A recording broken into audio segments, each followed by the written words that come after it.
Okay, Mr. Victor, I have a question for you, sir. Let's go to Victor. So, retired ICE Homeland Security Investigations Special Agent. Can you tell us kind of, I'm sure you have friends and you have assets also who are on the border right now. And when we've had this huge insurgent, right, of illegal, immigrants and stuff like that, people don't understand, our ICE guys are on the front line. You know, the state of Texas, that's different, our Texas Department of Public Safety versus ICE, which is federal.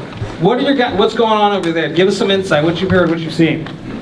I'll give you more than insight. I just came back from there. I took a trip down to McAllen, Texas. I had to go see for myself as an agent that worked most of my career on the border and in Mexico.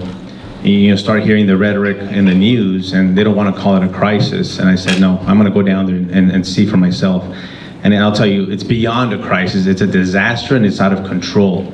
I got access to the border agents. I got access to the facilities, some people have not gotten access to, and frankly, it's a lot of things. It's a mixture, a combination of a lot of things that it's happening here with the cartels, the smuggling, and the trafficking. And Hannah did a great point. There's two crimes here. One is human smuggling and one is human trafficking. And those are two completely separate crimes. Do they sometimes overlap? Absolutely they do. Some victims are smuggled in order to be trafficked. A lot of the stuff that we're seeing down at the border is smuggling only. It's the one-time venture. They pay their money to get just across the border.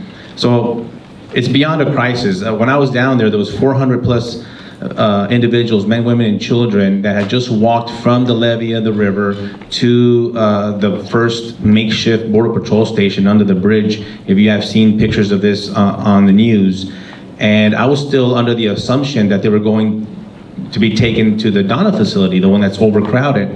And while I was talking to the border agents, a bus showed up to pick them up, but it didn't take them to the facility. It took them straight to downtown McAllen, Texas, and it released them.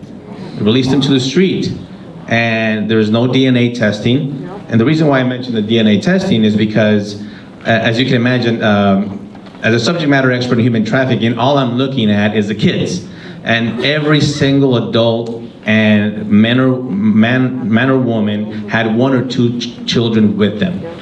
And I'm thinking, who are these kids belong to? Are they next of kin? Are these the actual children that are coming with these parents? We know that a lot of the parents, what's happening here, and I'll give you a kind of something that maybe you haven't heard before.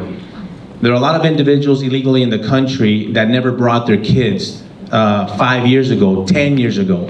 And they live in Chicago and Virginia and New Jersey. And as soon as Biden announced that the border was open, they said, bring me my kid. Okay.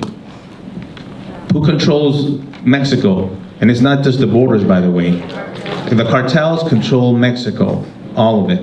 And I could talk more about the cartels a little bit later, but now, all of a sudden, which is kind of hard for me to fathom that you would put your child in that endangerment, but they do. And we've seen them drown, and we've seen them be violated, and we've seen them go through all this. But then they are being brought to be reunited with these parents, uncles, cousins, whatever they are. But no one is verifying and no one is vetting these addresses or these locations around the country to see if in fact they are family members. They might be traffickers themselves. We're putting them back in the hands of the traffickers. We have close to 25,000 unaccompanied children in custody right now. Why?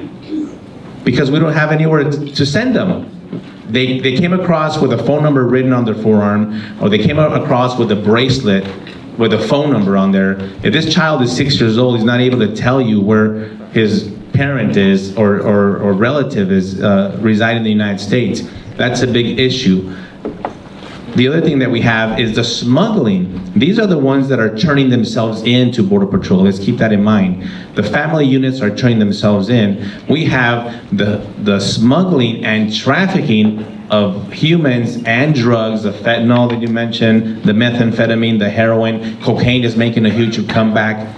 It's still happening through the porous border because there's no one protecting it. There's no one patrolling it because Border Patrol is overwhelmed taking care of the family units. Even though they're sending other agents to the southern border, and ICE agents, what happens?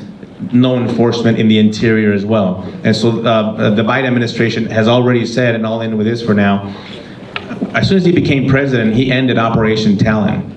Operation Talon, this is the other side of ICE, enforcement removal operations. They go out and look for fugitives, they go and look for illegal aliens that have been convicted of crimes that are still in our communities.